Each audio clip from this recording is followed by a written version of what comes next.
মাসে তার 6 জন সন্তানকে যখন তেলের মধ্যে ভেজে দিলেন, তেলের মধ্যে ভাজার পরে স্বামীকে এখন তেলের মধ্যে ঢেলে দিবেন, তখন বলেন মা সেটা এখনো তোমার হাতে সময় আছে, তোমার স্বামীকে যদি বাঁচাইতে চাও তাহলে এক আল্লাহকে ভুলে যাও, ওই আল্লাহর কথা তো তোমার দিল থেকে তোমার জবান থেকে সরিয়ে দাও।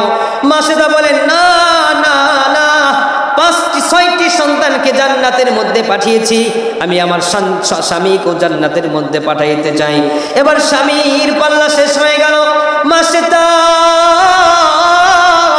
নিজেকে যখন ধরলো, মা সেটাকে ধরে বলে মা সেটা এখনো সময় আছে, এখনো বলো মৃত্যুবরণ করার আগে তোমাকে সুযোগ দিলাম, তুমি যদি আল্লাহকে ভুলে যাও তোমাকে এই পৃথিবীর মধ্যে, এই গোটা মিশর রাজ্যের মধ্যে তোমাকে ক্ষমতা দান করব, তোমাকে সম্পদ দান করব, তোমাকে এই রাজ্যের মধ্যে একজন প্রেসিডেন্ট তোমাকে বানিয়ে দিব।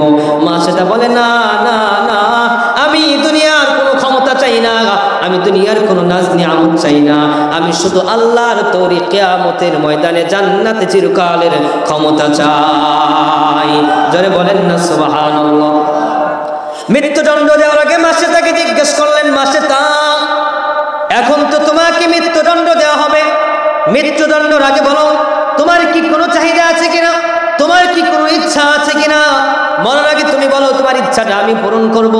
মাসে তা বলে ও ফেরাউন, আমি মৃত্যুবরণ করার আগে তোমার কাছে একটা জিনিস চাই, খাবার চাই না, সম্পদ চাই না, কিছুই চাই না, আমাকে মৃত্যুদণ্ড দেওয়ার আগে শুধু একটা চাহিদা তুমি পূরণ করবা, আমরা এই 8 জন ব্যক্তি যে তোমার দেওয়া শাস্তিতে তেলে ভাজি হয়ে গেছি, আমাদের প্রত্যেকটা হাড়গুলো একত্রিত করে একটা জায়গার মধ্যে তুমি কবর দিয়ে দিবা।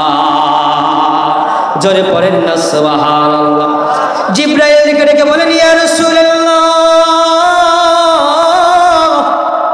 ইয়া হাবিবাল্লাহ, ওই যে মাসে তার 8 জন ব্যক্তিটাকে একজন ব্যক্তিটার হাড়গুলো একত্রিত করে এক জায়গায় কবর দেওয়ার কারণে ওই কবরটা জান্নাতের বাগান হয়ে গিয়েছে। জোরে পড়েন না সুবহানাল্লাহ। শুনলে আরো খুশি হবেন। শুধুমাত্র এখন পর্যন্ত, শুধুমাত্র ওই পর্যন্ত জান্নাতে যে গ্রাম আসে নাই, এখনো যদি সেইখানে যান আজও পর্যন্ত ওইখান থেকে জান্নাতি গ্রাম পাওয়া যায়। জবান খুলে পড়েন না সুবহানাল্লাহ। ইমামে আযম ইমাম বুখারী রাহমাতুল্লাহি আলাইহি তিনি যখন ইন্তেকাল করলেন, ইতিহাসের মধ্যে পেয়েছি ইমাম বুখারী রাহমাতুল্লাহি আলাইহির কবর থেকে 20 বছর পর্যন্ত জান্নাতের গ্রাণ বের হতেছিলেন। আর জোরে পড়েন না সুবহানাল্লাহ। এবার আমাদের বাংলাদেশ তো হুজুকে বাঙালি, কবর থেকে জান্নাতি গ্রাণ আসে, ওই কবরের মাটি যদি তাবিজের মধ্যে ভরি তাইলে তো আমার জীবন পাল্টিয়া যাবে। আছে না নাই? এমন বাঙালি আছে না নাই? কয়েক বছর আগে পাইছি, বাঁশ দিয়া পানি বেরিয়েছে, ওই পানি আইনা খায়, কয় ওই পানি খাইলে সন্তান, যার সন্তান হয় না তার সন্তান হয়। সন্তান দেওয়ার মালিক তিনি কে? বাংলাদেশ তো ভণ্ডামি দিয়ে ভরা বেশিরভাগ। কথা বলেন, অন্য অন্য রাষ্ট্র আছে সব থেকে বেশি ভরা বাংলাদেশ। কথা বলেন ঠিক কিনা?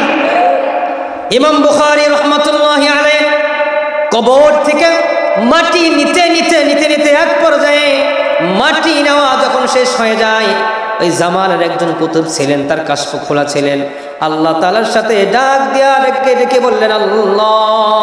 এইভাবে যদি ইমামে আযম ইমাম বুখারী রাহিমাহুল্লাহর কবর থেকে যদি মাটি নেওয়া শুরু করে, এলাকার মানুষগুলো কবর থেকে লাশ বের হয়ে যাবে, মাটি শেষ হয়ে যাবে, জান্নাতের গ্রাণ তো থাকতেই থাকবে। সুবহানাল্লাহ। আল্লাহ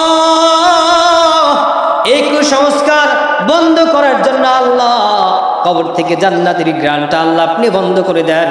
আল্লাহর ওলির দোয়া কবুল হয়েছে, এখন বর্তমান ওই কবর থেকে জান্নাতি গ্রাণ বন্ধ হয়ে গিয়েছে। সুবহানাল্লাহ পড়েন, জোরে পড়েন না সুবহানাল্লাহ। জিবরাইল ডেকে ডেকে বলেন ইয়া রাসূলুল্লাহ, ইয়া হাবিবাল্লাহ, ওই যে 8 জন ব্যক্তির হাড়গুলো যে একত্রিত করে এক জায়গায় ফেরাউন কবর দিয়েছিল, দাফন করেছিল, ওই 8 জন ব্যক্তির রূহটা আল্লাহ তাআলার কাছে এত পছন্দনীয় হয়েছে, আল্লাহ এত ভালোবেসেছে, আল্লাহ এত পছন্দ করেছে, আল্লাহ পাক রব্বুল আলামিন ওই 8 জন ব্যক্তিকে জান্নাতের মিনারার মধ্যে স্পেশাল সম্মাননা দান করেছে। আর একটু জোরে পড়েন না সুবহানাল্লাহ।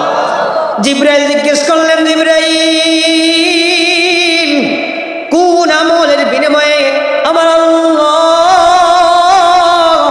আমার ভাই মূসা পয়গম্বরের উম্মতকে এত সম্মান এত ইজ্জত দান করলেন?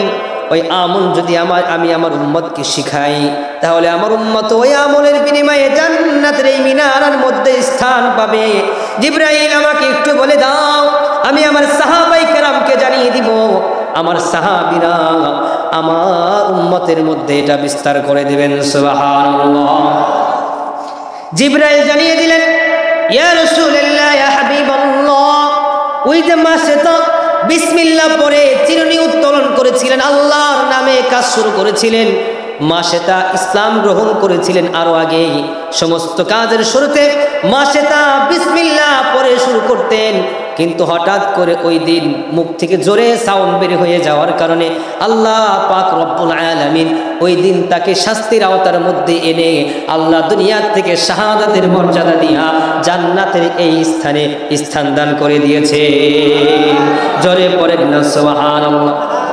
আমার নবী মুহাম্মদুর রাসূলুল্লাহ সাল্লাল্লাহু আলাইহি ওয়াসাল্লাম উম্মতি মুহাম্মাদীকে জানালেন, ও উম্মতি মুহাম্মাদী, কানটা খরগোশের মতো খাড়া করে দেন, আমলটাকে শুনে নেন, দিলের কান দিয়া ব্রেন দিয়া আপনি রেকর্ড করে নিয়ে যান, এদের ফোন আছে ফোন থেকে রেকর্ড করে নিয়ে যান।